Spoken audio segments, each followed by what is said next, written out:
अस्सलाम वालेकुम दोस्तों। नावल साइयाँ राइटर बिस्मा भट्टी पेशे खिदमत है। हम आपके लिए अच्छे और बेहतरीन राइटर्स के बेहतरीन नावल्स पेश करते हैं। अब आप पर मुनसर है कि हमारी मोहब्बत का जवाब किस तरह देते हैं। आपके कमेंट्स का इंतज़ार रहेगा। आइए नावल स्टार्ट करते हैं। नावल साइयाँ आज कलम बिस्मा भट्टी केस नंबर 9। आप लोगों ने मेरी बहन को वनी कर दिया। कैसे हिम्मत कैसे हुई? वापस लेकर आए। जमर अपने कमरे में बुलंद आवाज़ से चीख रही थी। इस कमरे में बी जान, फजीलत और मलिहा मौजूद थे, जो साकत बैठे खामोश थे। जमर को दूध का गिलास पिलाया गया था जिसमें नींद की गोलियां शामिल थीं। यही एक रास्ता था जिससे जमर को चुप करवाया जा सकता था। ये दूध का गिलास कैफ को भी पिलवाया गया था ताकि दोनों कोई हंगामा ना करें। और अब जमर को जब होश है तो उसे हकीकत बताएगी जिस पर उसके पैरों तले ज़मीन निकल गई थी। अपनी तकलीफ़ जो किस्मत में हो वो जान के तो इंसान सब्र कर लेता है, लेकिन अचानक वो तकलीफ़ आपके जान से प्यारे किस रिश्ते पर आ जाए तो तकलीफ़ दुगनी हो जाती है। यही हाल जमर का था। वो खुद के बस में नहीं आती, किसी के बस में क्या आती। ऐसा होना ही था। बेजान ने ठहर ठहर कर जवाब दिया, ऐसा नहीं होना था। ऐसा आप साहब ने किया था। मेरी बहन को जिंदा मारा है आप साहब ने। उसे वापस लाएं। वो अजानी अंदाज में चीख रही थी। पहली बार जमर इतने गुस्से में आई थी और उसकी आवाज़ बुलंद हुई थी। आवाज़ नीचे रखो जमर, तुम शाह हवेली में हो। बीजान ने कड़ख्त आवाज़ से कहा, जो भी हुआ था वो होना था। जमर ना सी तो अनाबिया, अगर अनाबिया ना होती तो मलिया ये भी ना होती तो महम, अगर ये भी ना होती तो और कोई फैसला। लेकिन इसके बावजूद शाह हवेली के असूलों में ये शामिल था कि शाह हवेली की बेटियां अपनी आवाज़ें बुलंद नहीं करती हैं बल्कि अपनी ज़बानों को दंतों के पीछे ही रखती हैं। बीजान, जमर रोते बलकते बीजान के घुटनों के पास बैठी। खुदा का वास्ता है बीजान, उसे बुला लें वापस। ऐसे ना करें, ऐसे ना करें। वो कैसे रही उनमें? वो बहुत मासूम है मेरी अन्नो, बहुत मासूम है। वो रोती हुई बीजान की मिन्नत करने लगी। मलिक का दिल भरा। कब देखा तो उसने जमर को इस हाल में। उसने जल्दी से आगे होते जमर को संभाला। बीजान को एक चुप ला गई थी। उन्होंने कैसे सींच सीकर इस हवेली के लोगों को जोड़ा था, क्या पता था कि ऐसा दिन उन्हें भी देखना पड़ेगा। जमर मेरी जान। फजीलत शाह आगे हुई और उसे आपने सीने से लगा लिया। जमर उनके गले से लगती फूट फूट कर रो दी। उसका हुलिया बिगड़ गया था। ना आंखों में चमकती, ना ही बाल संवरे थे, ना ही दुपट्टा सर पर टिक रहा था। अब भूलना पड़ेगा उसे मेरी जान, अब भूलना पड़ेगा। उसके सर को मुसलसल बोसा देते कह रही थी, क्या हो रहा है? तभी यूसुफ शाह अंदर दाखिल हुए। मलिया ने जल्दी से उसका दुपट्टा पकड़कर जमर के सर पर उड़ा दिया। आगा जान, खुदा का वास्ता है मेरी बहन वापस ले आए। मैं चली जाती हूँ उसकी जगह, मगर उस पर जुल्म ना करें। वो अब यूसुफ शाह के सामने घुटनों के बल बैठी हाथ जोड़कर मिन्नत करने लगी थी। यूसुफ शाह ने दुख से उसे देखा, लेकिन वो मजबूर थे। वो कुछ नहीं कर सकते थे। किसकी बात कर रही है ये? सब कुछ संभालने के लिए यूसुफ शाह ने रौब से पूछा। बीत जान ने झटके से गर्दन मोड़कर उन्हें देखा। मलिया और फजीलत इस बात पर साकत हो चुकी थी। जमर ने रोते हुए आगा जान को देखा, जो कमर पर हाथ बांधे उसी मगरूर चाल में खड़े थे। आगा जान, मेरी बहन अनाबिया और कौन? बचा लें, वापस ले आए। बलकते हकलाते का जिसम जैसे सोन हो रहा था। तुम तो समर शाह की एक ही बेटी थी। खबरदार जो अब तुम्हारी आवाज़ शाह हवेली की दीवारों से टकराए। उसकी तरफ देखते अजली रौब से कहा और लंबे लंबे डांग बढ़ते कमरे से निकल गए। जमर की तो मानो जैसे जान ही जिस्म से निकल गई थी। वो मुर्दा से जिस्म से नढाल होती ज़मीन पर गिरने के अंदाज में बैठी, आंखें दरवाजे को शाकड़ के आले में देख रही थी। जैसे जीते जी अनाबी के साथ आज उसी आगा जान ने जमर को भी मार दिया था। उसकी मुस्कुराहट उसकी बहन अपने साथ लगी थी। अब तो ये मुस्कुराहट कभी वापस नहीं लाई जा सकती थी। उसकी बहन जिस जुल्म जिस दर्द से गुजर रही होगी, उसका दर्द, उसका एहसास फ़कत जमर को था या उसकी माँ को, जो बुरी तरह से टूट गई थी, जिन्होंने खुद को अपने कमरे में बंद कर लिया था, जिन्होंने खुद को शाह हवेली से काट लिया था, जिसने उनकी बेटी को खुशियाँ खा ली थी। अम्मी बात क्या है? जब जब मैं शाह हवेली की बात करता हूँ आपका रंग क्यों बदल जाता है, तबीयत क्यों बिगड़ जाती है? कमर इस वक्त अपनी माँ से पूछ रहा था, जिनके माथे पर फिर से शाह हवेली का नाम सुनते ही पसीना नमूदार हुआ था। मैं भला क्यों इस नाम से कोई असर लेने लगी। इरम सबकत की ने नाम महसूस अंदाज में माथे से पसीना साफ किया। अम्मी क्या बात है? जब मैं कहता हूँ कि चलें रिश्ता लेने, तभी आप बात बदल देती हैं या किसी काम में मसरूफ़ हो जाती हैं। कमर उनके सामने बैठा और तम्मल अंदाज से पूछा। वो जितना जल्दी रिश्ता लेकर जाना चाहता था, लेकिन उसकी माँ सुन ही नहीं रही थी। कमर बात को क्यों पकड़ कर बैठ जाती हो? मैं तो बस वहाब का सोचकर परेशान थी कि जिस शाह हवेली का तुमने शोर डाला हुआ है उसी के साथ वहाब की दुश्मनी निकल आई है। अब आगे हम उन्हें दुश्मन खानदान में रिश्ता कर लें। इरम ने अपनी बदलती हालत को उस तरफ कर दिया और अंदर की बात छुपा ली।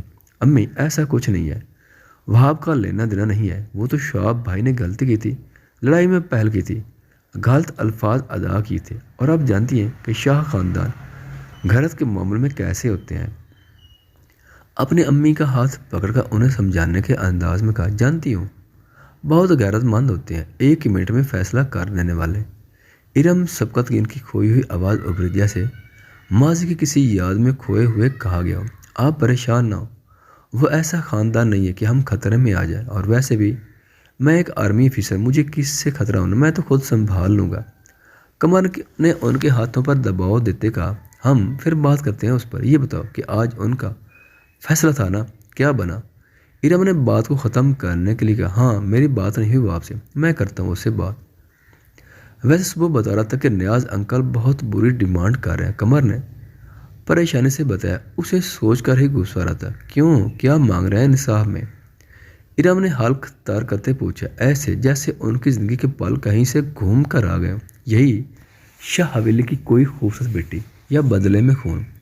पर मुझे लगता है कि बात पैसे लेने देने में ख़त्म होगी। कमर ने बताया। उसकी सोच उस तरफ आ ही नहीं रही थी कि खूबसूरत बेटियों में से अनाबिया भी जा सकती है। ये गलत है बहुत। कब बदलेगा ये रिवाज? इरम सबकत गिन की आंखों में पानी की लहर आ गई। अच्छा सुन, अभी वो कुछ बोलने ही लगा था कि उसके मोबाइल पर मैसेज आया और साथ ही मिस बेल भी है। इरम ने भी उसके मोबाइल की तरफ देखा। मोबाइल पर वहाब का मैसेज और मिस्ड कॉल थी। मेरे घर पहुंचे 5 मिनट में, मेल, वरना ना आने पर तू जिंदगी भर पछताएगा। ये मैसेज लिखा हुआ था। कमर को समझ नहीं आई कि आखिर ऐसा क्या हो गया कि उसे ऐसे बुला रहा है। क्या बात है, किसका मैसेज है? इरम ने उससे पूछा। अभी वो जवाब ही देने लगा था कि दोबारा कमर का मैसेज आया। कमर ने उसे ओपन किया। कमर मूव फास्ट, मेरे घर पहुंच, जितनी तेज़ी और जितनी रफ्तार से आ सकता है, वरना हम दोनों की ज़िंदगी तबाह हो जाएगी। इस मैसेज को पढ़कर कमर को अच्छी खासी परेशानी लाक हुई।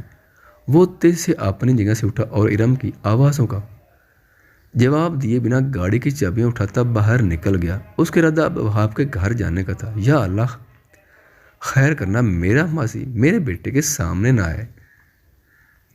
इरम दिल ही दिल में अपने रब से मुखातिब हुई। 3 गाड़ियां नियाज खोखर के घर के बाहर गई। दरमियान वाली गाड़ी में अनाबिया थी, जो बुरी तरह से डरी सहमी हुई थी। चल निकल बाहर। तभी उसकी साइड का दरवाज़ा खोखर के आदमी ने खोला। अनाबी ने सहम कर उसे देखा। इतना बड़ा सांड जैसा तो था, जो कभी अपनी हवेली में किसी मर्द के सामने ऐसे नहीं आई थी। आज कैसा वक्त आया था कि जिस जगह उसे लाया गया था वहाँ कदम कदम पर मर्द खड़े थे। वो बच्ची नहीं थी जो मर्दों की उठती खलीस नज़रों को ना पहचान पाती। डरते डरते वो बाहर निकली। चेहरे को अच्छी तरह शाल से ढांप रखा था। उसका दूधी हाथ उसके खूबसूरत होने का गवाह था, कोई शक नहीं। यूसुफ शाह की हवेली की लड़कियां काफ़ी हसीन है। नियाज खोखर, जो पहले ही अपने गाड़ी से निकलकर खड़ा था, अनाबिया पर नज़र पड़ते ही कहा।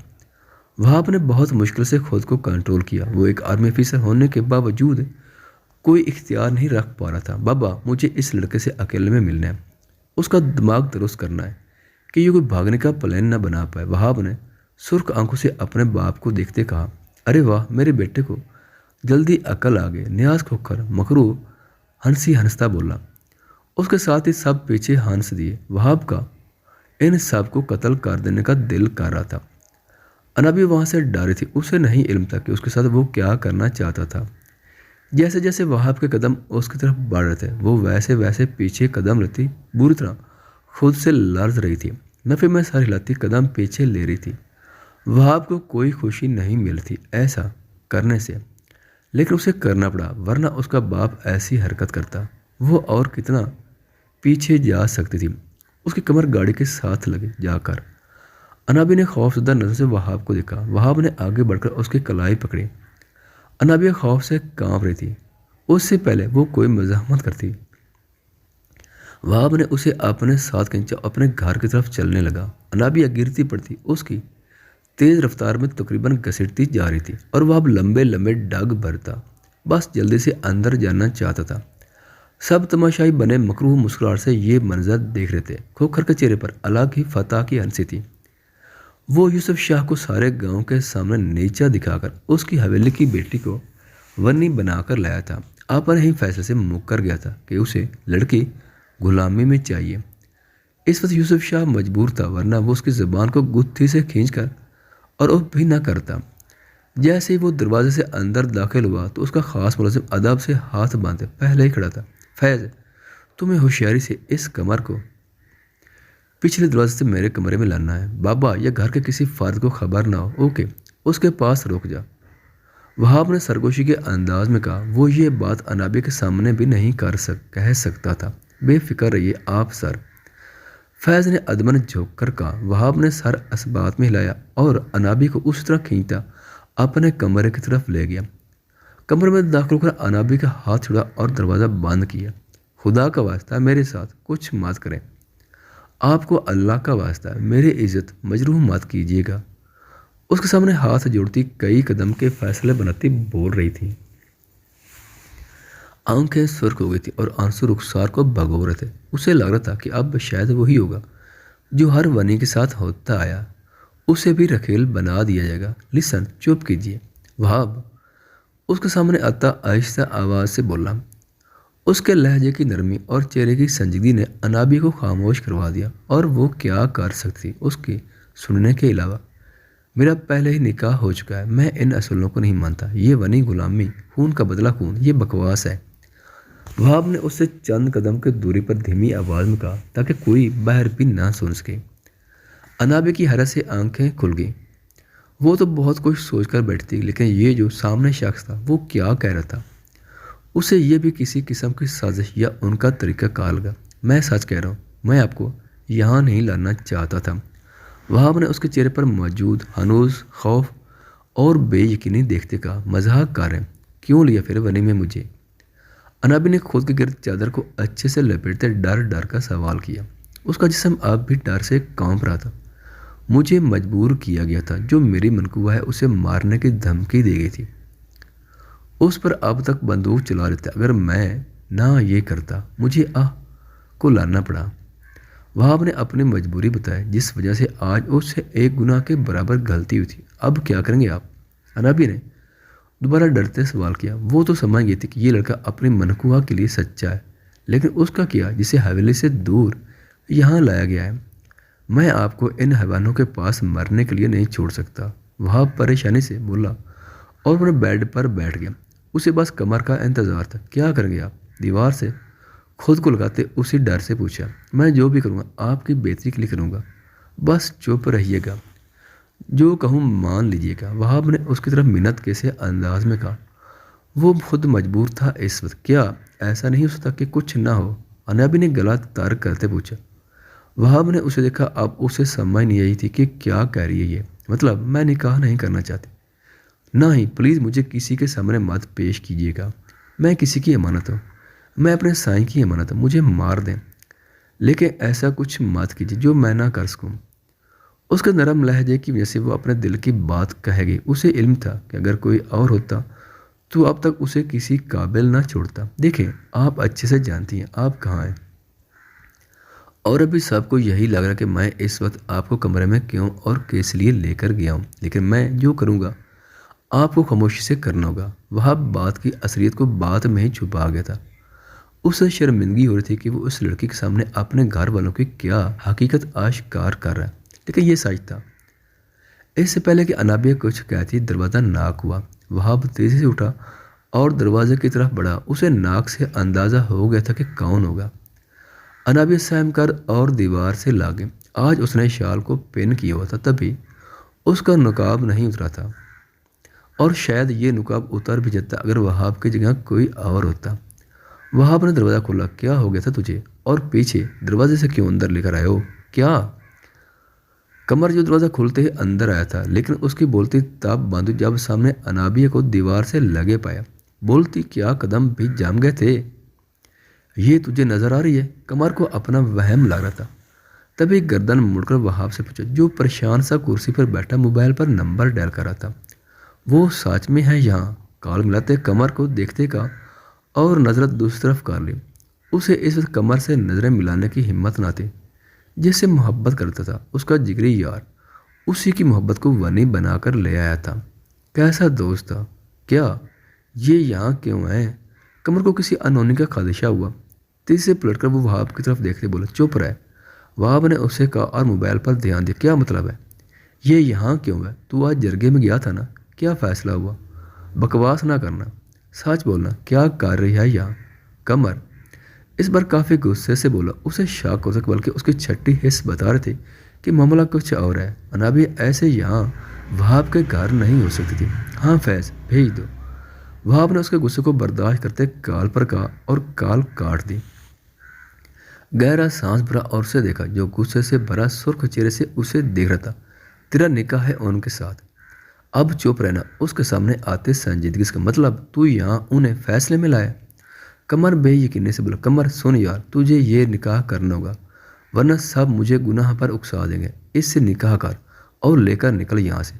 मैं शीरी को कुछ नहीं होने दे सकता, उसे मार देते अगर मैं ना लेकर आता न उन्हें यहाँ। वहाब उसके सामने बेबस से बोला। कमर का जिस्म झटकों की ज़ाद में आ गया था।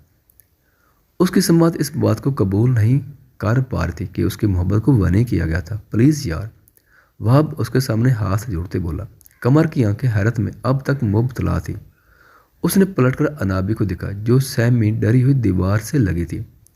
उसका नुकाब अब भी उसके चेहरे पर था। उसकी मोहब्बत यानी महफूज थी। उसने पलटकर वहाब को सीने से लगाया। थैंक्स यार, हिफाजत करने के लिए। उन्हें कुछ होता ना तो कभी खुद को बख्श नहीं पाता था। उसके सीने से लगे तड़पते लहजे में कहा। वहाब ने उसके गिर्द मजबूती से हिसार बनाया। तभी दरवाज़ा नाक हुआ। वहाब पीछे हुआ और दरवाज़ा खोला। सामने मौलवी और उसके दो दोस्त मौजूद थे। सब अंदर आ गए। अनाबी ना समझी सबको देख रही थी। वो अकेली लड़की थी यहाँ और उसे डर भी लग रहा था। दुश्मनों के घर में सुकून किसे होता है? देखे, ये निकाह कर लें और चली जाइए यहाँ से। वहाब उसके सामने आता मिन्नत करते बोला, नहीं, निकाह नहीं। निकाह का सोचकर उसका दिल जैसे बंद होने लगा था। सैफ के अलावा किसी और के साथ निकाह, ये सबसे भयानक साज था जिंदगी का, जो उसे सहना पड़ रहा था। एक भाई की मिन्नत है, मैं आपको बचाना चाहता हूँ। वहाब ने दोबारा कहा। कमर उसकी बेबसी को देख रहा था, माना कि वो लड़की अपनी हदूद जानती थी, कमर को पसंद भी नहीं करती थी, मगर कमर ने सोचा नहीं था कि वो उसे ऐसे अपने निकाह में लेगा। वहाब ने उसका हाथ पकड़ा और कमर के बराबर कुर्सी पर बिठा दिया। निकाह शुरू कीजिए, वहाब ने संजीदगी से कहा। अनाबी की हिचकी बांध गई थी, आंसू मजीद बहने लग गए थे। अनाबी शाह वल सामिर शाह का निकाह। कमर सबकत गिन वल सबकत गिन मलिक से 10,000 सिक्का। राजुल वक्त तय पाया, कबूल है। मौलवी ने उससे पूछा। अनाबी को ऐसे लग रहा था जैसे दिल निकलकर बाहर आ जाएगा। प्लीज़, एक भाई की मिन्नत है, मान जाए। वहाब ने उसके सर पर हाथ रखते कहा। अनाबी ने जख्मी नज़रों से उसे देखा। कोई और हाल नहीं इसके अलावा, वरना यहाँ एक एक बार तुम्हें जिंदा नहीं छोड़ेगा और ये मैं बर्दाश्त नहीं कर सकता। मान जाओ, इज्जत दे रहा हूँ, इज्जत संभालो, वरना यहाँ सब इज्जत रहने नहीं देंगे। वहाब भानोज उसके सर पर हाथ रखे तकलीफ से बोल रहा था। उसके अपने घर के लोग दरिंदे थे। कितनी तकलीफ की बात थी। अनाबी को उसके अलावा सच में कोई हाल नज़र नहीं आया। उसे वापस जाने नहीं देना था। इकरा अगर चली भी जाती तो क्या गारंटी थी कि हवेली के लोग उसे कबूल कर लेते, उसे बाइज्जत समझते। फिर तो सैफ का सख्त दिल याद आया, जिसने खुद अपनी मांग, अपनी इज्जत को जरगे के फैसले में पेश कर दिया। इज्जत के रखवाले तो कैफ जैसे होते हैं जो मर जाते हैं, मगर ये कभी नहीं चाहते कि उनकी मांग या इज्जत ऐसे किसी और की मलकियत में जाए। मौलवी ने दोबारा से वही अल्फाज दोहराए, कबूल है। उसके लरजते लबों से अल्फाज टूट कर निकले। तीनों दफ़ा अल्फाज दोहराए गए और तीनों बार अनब ने अपनी मोहब्बत का गला घूंट कर अपने आप को किसी और के सपुर्द कर दिया था। कमर ने ज़रा सी नज़रों को घुमाकर उसे देखा, जो अब बिल्कुल साकत हो चुकी थी, मगर उसकी आंखें अंदर की तोड़ फोड़ की गवाह थी। फिर कमर से पूछा गया। उसके इजाज़ कबूल का मरहला भी तय हुआ। जैसे भी वह जिन हालात में हुआ, लेकिन कमर सुकून में था। उसकी मोहब्बत उसके निकाह में थी, महफूज थी। साईं खुश हो जाए, अनाबिया अब आपकी राह नहीं देखेगी, क्योंकि आपने मार दिया अनाबी को। सैफ के हयूले से मुखातिब होते का आंसू लड़ी की सूरत में रुखसार पर बह गए। अब ये आखिरी बार था। अब सैफ या शाह हवेली के लिए अनाबिया आंसू नहीं बहाएगी। जो मार जाते हैं वो मार ही जाते हैं बस। दिल की बात लबों पर लाकर अब तक हम दुख सहते हैं। हमने सुना था इस बस्ती में दिल वाले भी रहते हैं। बीत गया सावन का महीना, मौसम ने नजरें बदली, देखिए इन प्यासी आंखों से आप तक आंसू बहते हैं। एक हमें आवारा कहना कोई बड़ा इल्ज़ाम नहीं। दुनिया वाले दिल वालों को और बहुत कुछ कहते हैं। जिनकी खातिर शहर भी जुड़ा, जिनके लिए बदनाम हुए, आज वही हमसे बेगाने बेगाने से रहते हैं।